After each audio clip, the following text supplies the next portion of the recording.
In New Haven, a single bedroom, one bedroom apartment could go for as much as $1,100.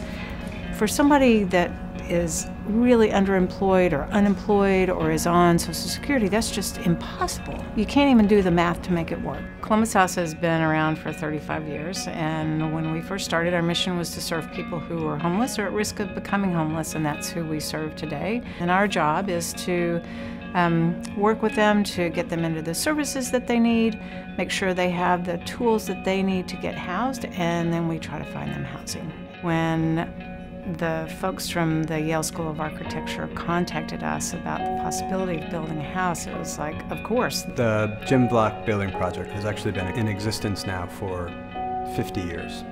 It started in '67 to address concerns that the students had about having architecture actually be responsible to the larger public.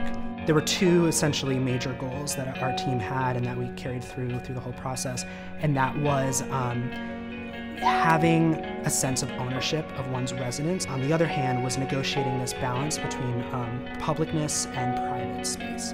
And so how we negotiated that became really the main driver, I think, of our project.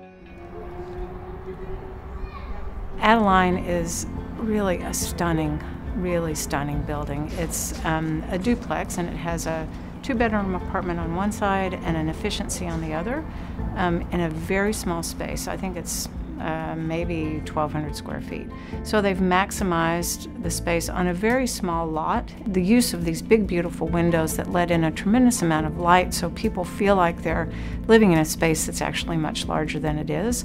As a class, we created all the floor panels, wall panel systems, roof panels, all within a warehouse off-site, and then a group of 14 of us that went on site and finished the construction with our professor. In this project, the windows were a huge component.